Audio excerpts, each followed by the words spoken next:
আসসালামু আলাইকুম বন্ধুরা, আশা করি সকলেই ভালো আছেন। প্রতিনিয়ত ইসলামিক ভিডিও পেতে ইসলামিক গল্প চ্যানেলটিকে সাবস্ক্রাইব করে রাখতে পারেন। আসসালামু আলাইকুম ভাই ও বোনেরা, আজকের এই ভিডিওতে আমরা আলোচনা করতে যাচ্ছি ইসলামের ইতিহাসের একটি অত্যন্ত গুরুত্বপূর্ণ এবং সংবেদনশীল ঘটনা নিয়ে।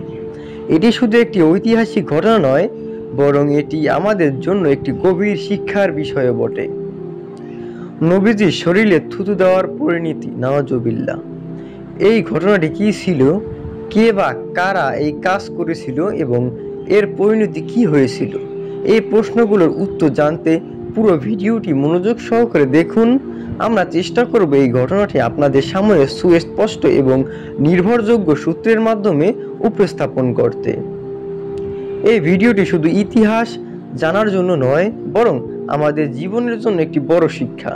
তাই ভিডিওটি শেষ পর্যন্ত দেখুন এবং আপনার মূল্যবান মতামত কমেন্টে জানান। আর যদি ভালো লাগে তাহলে লাইক, শেয়ার এবং আমাদের চ্যানেলটিকে সাবস্ক্রাইব করতে ভুলবেন না। চলুন শুরু করা যাক। ইসলামের ইতিহাসে নবীজি সাল্লাল্লাহু আলাইহি ওয়াসাল্লামের প্রতি থুতু দেওয়ার ঘটনাটি উল্লেখযোগ্য। একটি বিখ্যাত ঘটনা হলো উহুদ যুদ্ধের সময়। এই যুদ্ধে নবীজি সাল্লাল্লাহু আলাইহি ওয়াসাল্লামের দাঁত মোবারক শহীদ হয় এবং তিনি আহত হন। এ সময়ে আবু সুফিয়ানের স্ত্রী হিন্দা এবং অন্যান্য কাফিররা নবীজি সাল্লাল্লাহু আলাইহি ওয়াসাল্লামের প্রতি অসম্মানজনক আচরণ করে। হিন্দা নবীজি সাল্লাল্লাহু আলাইহি ওয়াসাল্লামের চাচা হামজা রাদিয়াল্লাহু এর লাশ বিকৃত করে এবং তার কলিজা চিবায়।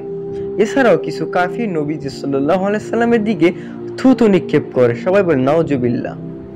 এই ঘটনাটির পরিণাম হিসেবে আল্লাহ তাআলা কুরআনে সূরা আল ইমরানের 140 নং আয়াতে উল্লেখ করেন যে তোমরা দুর্বল হও না এবং দুঃখিত হও না, যদি তোমরা মুমিন হও তবে তোমরাই শ্রেষ্ঠ।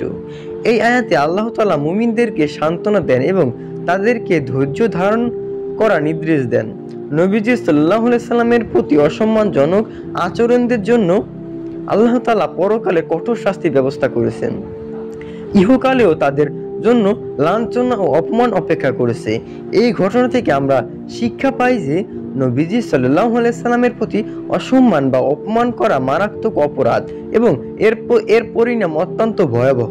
আল্লাহ তাআলা নবীজি সাল্লাল্লাহু আলাইহি সাল্লামের সম্মান রক্ষা করেন এবং তার শত্রুদেরকে লাঞ্ছিত করেন। সকলেই আমাদের প্রিয় নবী হযরত মুহাম্মদ সাল্লাল্লাহু আলাইহি সাল্লামকে ভালোবাসা তৌফিক দান করুক। সকলে বলেন আমিন।